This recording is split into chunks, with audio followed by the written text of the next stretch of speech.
Playing, I believe you started playing the Tito Puente. Yeah, when I was about 9 years old, yeah. It's got to be a situation where it's got to noise All right, obliterate anything. It's going to have to be in another room. Okay. Where, like where? Well, he's Hey, pop. A little more gas. Hey, hey.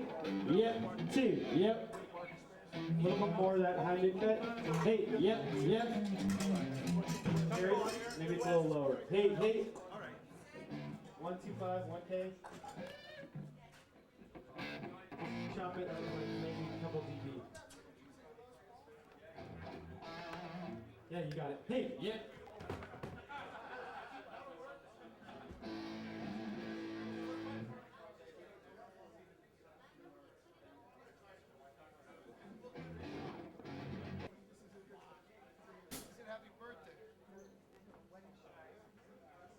There's some guys from Los Mocosos. Do you want to take them out this It environment? would be great if we could at least get them in the lobby.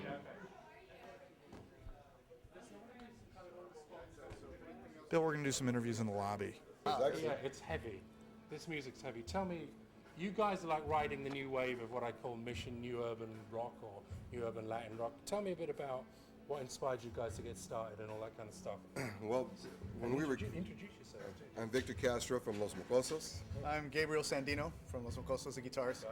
and we grew up in the Mission District, which is where Santana was from, and in the neighborhood there, I mean, people were always playing. It was a melting pot, so you'd hear Latin music, you'd hear Celtic music, you'd hear a little of everything. And so growing up, I heard, I was watching Woodstock or something, and Santana, Earth, Wind and Fire. I was like, whoa. You know, I'd never heard that kind of music. And then from then on, I was hooked, and I've been playing music ever since. And I think the first time I heard him, I was maybe 10. And so, you know, it's great to be at this event because, you know, the legends that we admired growing up and who were our influences, we get to play with them. And so it's kind of like, it's kind of cool, you know? And so, like, you're like riding on the new wave, so there's lots of elements in your music that maybe weren't in the original elements, like ska, you know, hip hop, sort of different kind of trip hops and soul vibes and stuff like that. It's a natural progression from you know all the music that's been And how did you guys get together in the Mission and the name Los Mocosos? Tell us a bit about that. Well, I grew up with a friend of mine, Abel Sanchez, and we used to rehearse in the garage. He started Aslan Records, which was the first Latin rock label in the country, I think. Right, okay. And so we would rehearse in the garage and put lights on, and you know, we'd pretend we were playing in concerts as kids. And then he got older, he had the label, and there was a song that he needed to finish a compilation. Right. So we just, a couple of us went in the studio and just threw a bunch of shit together and just had some fun and jumped around and got a megaphone and then so that was the end of it. And it said, oh, we need a name for the band for the CD. I said, I don't know. So we said Los Mocosos, which means little brats in Spanish. Right, little brats. Okay. So that was the end of it. Then the next thing you know, the label's getting calls about Los Mocosos. They wanted more music. So the president of the label says, we need a Los Mocosos band in the studio right away. So that started. So, but it was just a bunch of friends. Your first album was produced by Carl Parazo, am I right? Actually, Abel Sanchez. Oh, okay, sorry. So Carl Parazo. Carl's been, we've grown up together, all of us, and Carl plays with the Santana band, and we all started at the Mission Cultural Center a long time ago, and so Carl and a bunch of other friends, Norbert, he plays with Pink Floyd now, he's a sax player. And Jay Lane. And Jay Lane, he plays with what's left of the Grateful Dead. Grateful Dead. So we put this music together, and there's a demand for a band that doesn't exist because it was just a bunch of studio buddies. Wow, that's great. So the label says, we need a touring band, and we've been doing it for 6 years. Fantastic. Now, you've had 3 albums out. Right. Los Mocos, Shades of Brown, which is my personal favorite at the moment. All right. and American Us. American Us. Now, you're with 6 Degrees. There's been a bit of a push. Where do you see the band? Where do you see the band going in terms of the music and like bringing this kind of the new kind of West Coast Mission style Latin music to? What we're doing is we're still evolving as a band. Right. And Gabe's been with us for what, about 4.5 years? Yeah, 4.5 years. And he brought in the rock sound and R&B, and we have all these different elements that all of us grew up playing different types of music. So when we put it together, it's like a big soup of just what we call Latin groove. Right. Okay. And so it's basically evolving into kind of a combination hip hop, ska, salsa, jazz, rock, and you just twist it all together. Right, okay. And it's just, I call it groove music because it just grooves, you know, it just makes you just want to. But it's still got those elements like the traditional salsa elements in it too. Oh, absolutely. Conga, timbal. You're always like- going to have a little bit of a montuno on the piano, Yeah, right, and you know the drum can have either a funky beat or playing a songo beat. Like So where do you see, like, for you guys, like, as your kind of more cutting edge new sounds at the moment, where do you kind of see the Latin thing going? I mean, I heard that the Hispanic population in America is going to be something like a quarter of the population by 2050. We've got an explosion of Latin music going on. Well, how do you guys see that moving forward in the future then, you know, in terms of yourselves or generally? Well, I mean, it's a positive thing. Obviously, it's for the Latino community all around. Yeah. But it is going to be a bigger voice in the U.S. from now on, and hopefully that will reflect in music, in businesses, in careers for a lot of people, all across the board. And you're seeing a lot of hybrid music now, where Ozomali from Los Angeles. Fantastic, yeah. The Ozomali and our group have a very similar sound. Theirs is a little more Middle Eastern influence. Yes, yeah, a lot of Arabic sort of flavors and stuff. But they do a lot of cool stuff with the DJs and the rappers and all that. Our stuff is very similar, but more of the Caribbean.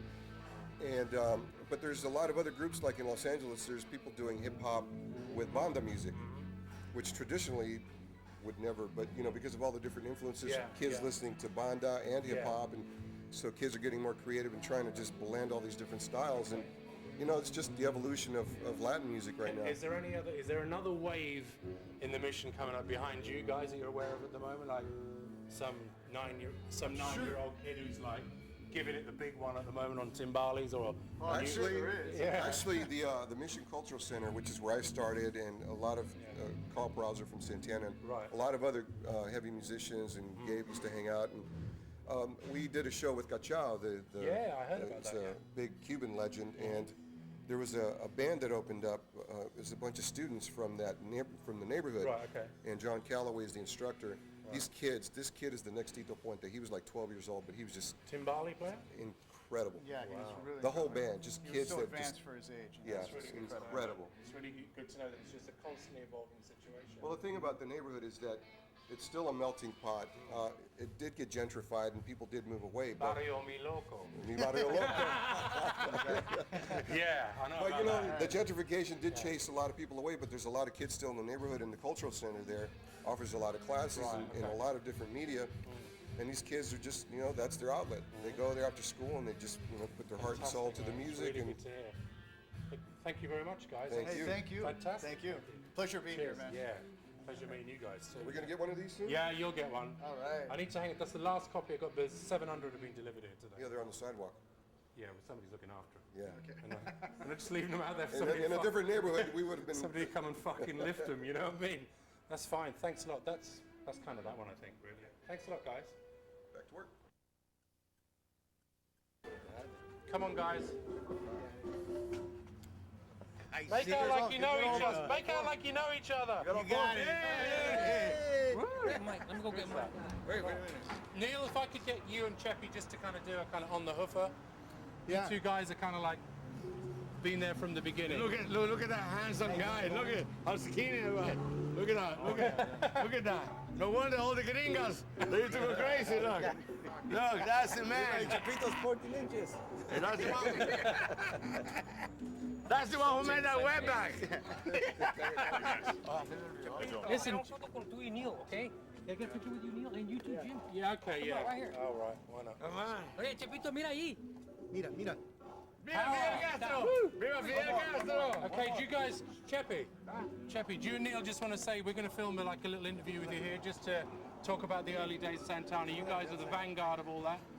You tell Neil, him. you want Tell him. No, he is the man. Chepito, tell them, man. You. Well, this is the best guitar player in the world. Fuck Santana. In the world. This is the guy. Neal Schon, #1. You know who said it? Okay. Eric Clapton said Can we it. take two?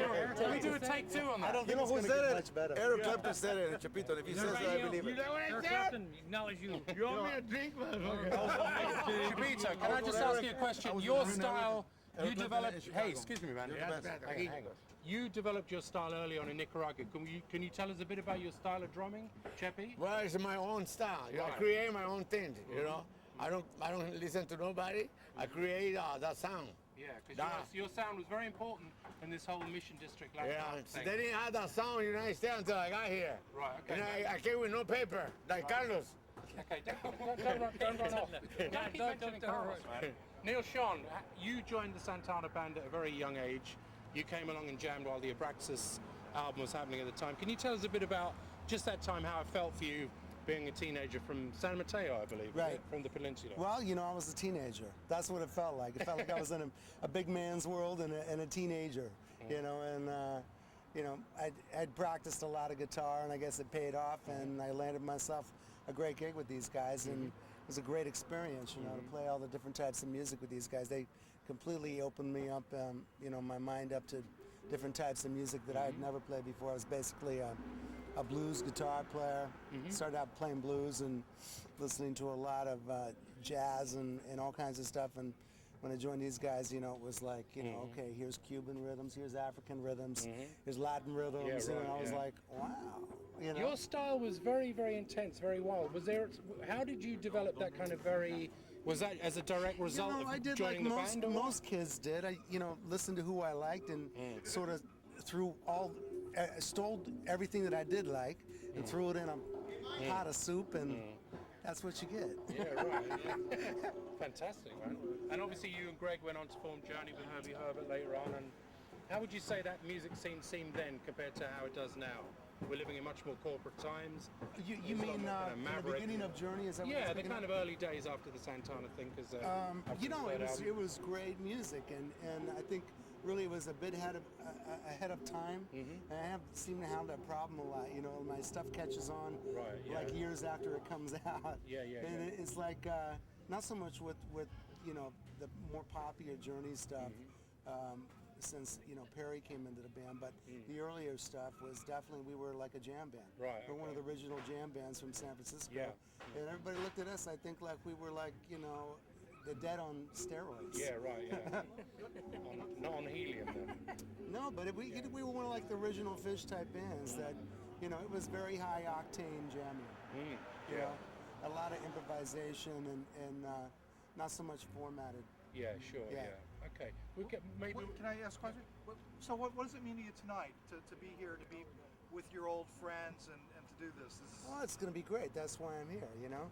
And I did call Carlos and left him a message, and you know, we've been talking. He lives down the street from me, and I never heard back from him, so I don't know if he'll show up. But I said, come on down and jam, and we'll see what happens. Yeah. Well, I hope he shows up. Thanks very much. We can grab maybe something with Neal a bit later. But let him shut up, man. Holy Hey, shit, the guy just wrote about nice things about you. It's Michael Carabello from Santana, the original Santana conga player. Got him here with Neal Schon. Michael, could you just, before you kind of like go for sound check, could you just tell us a bit about the early days, the Mission thing? Why are you whining? Why you're not whining? No, this is for people like you not to whine about stuff. I don't know. It kind of started out at Aquatic Park, you know, hanging out at Aquatic Park at an early young age, and taking the 47 Patrero from my house in the Mission on Presida, and putting my yellow conga drum on the bus and going to Presida Park and playing. Started from there. The rest is Carlos discovered us down there, you know, kind of thing. But Michael, you had a different kind of conga drum style to a lot of people, and the music you played was not really kind of what you call on the kind of clave thing. Did you kind of develop that style just from literally being in the parks and playing with those guys? I think more so from not really. The first lesson I took was this guy named I can't remember his name, but was trying to teach me how to play Latin. I remember my first do you know guitar why? teacher. Because he's got Sometimer's disease. I don't know who this guy is here, right? I don't know who this guy is. Anyway, I can't really remember his name, but anyway, I couldn't learn that way because the guy was teaching me right-handed and I'm left-handed, and found out later that I'm ambidextrous. So the Latin stuff was kind of too programmed and too. Shut up, man! I'm trying to do something. So anyway, the Latin thing was kind of too. It was just one standard way of playing, and I kind of learned how to play it my own way, and learned how to do that in a couple of different ways, and my own signature came out of that. Yeah, definitely. Yeah. We'll grab another one with you later, Mike, because you guys are. Okay. All right, What, mate. Mike? All right, mate. How you doing? Huh? I told Rich. See? You know, you tried to. I told Rich twice to fight them. But see, he disappeared. Greg. Hey. How you doing, Jim? Good. Yes. You don't mind filming something on the hop here, do you? As long as they don't follow me into the bathroom with this thing. Michael. How are you? Nice to meet you, brother. Nice to see you. Yeah. Abel. Lovely to see you too. Good. Do you guys just want to talk a little bit about, you know, the early Santana thing and? No, not right now. No. Oh, okay, fine. They don't want to talk about it. Yeah. Hey, how are you? I called Carl. I called him. I've been talking to him. There he is. I didn't return my call, but I said come down. Oh, yeah. Come in the back. In the back. No, don't see me. Why so nice? Greg Rolie? They got mics on. They got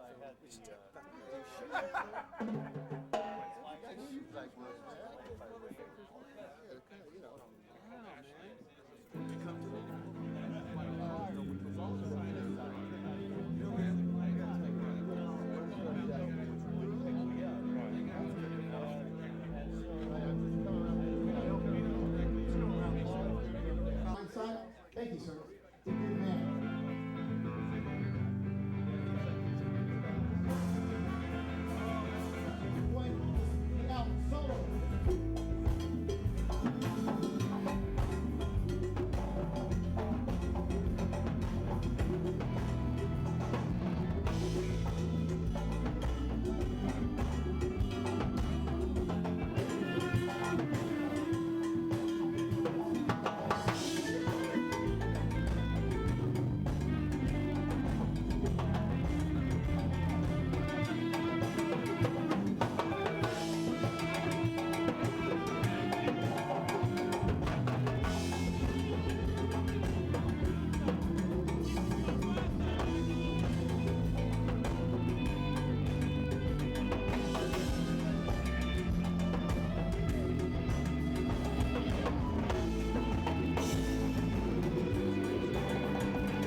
bud.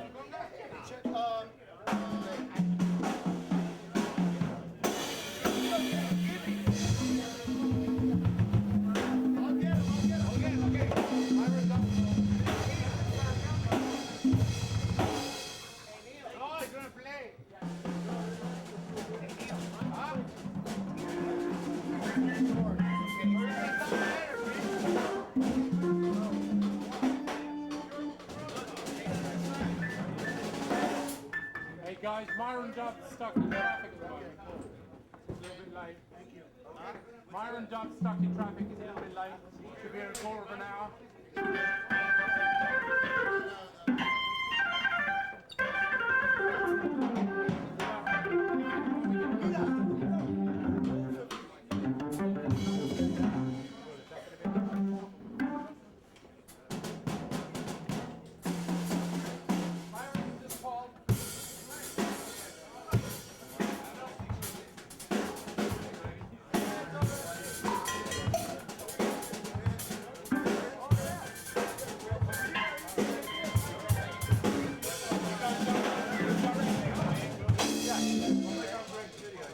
It's in there.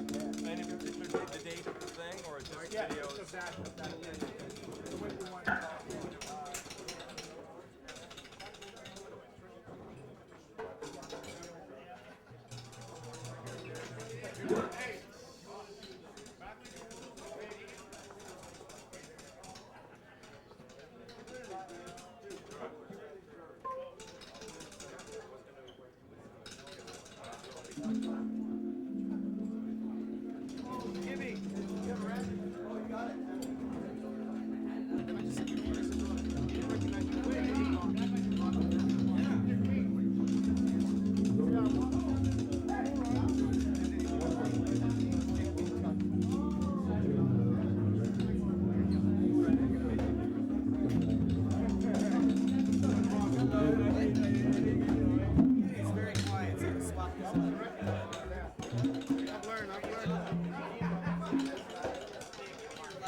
Right now.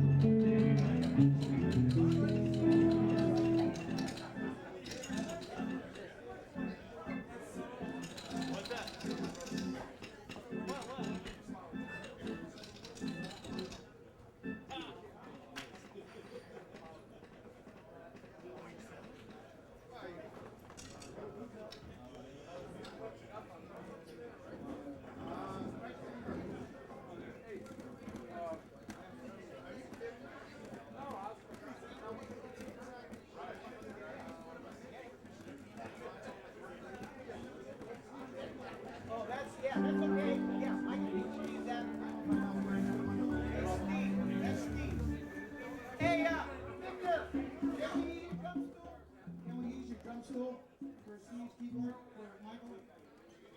We need his drum stool for Carabello.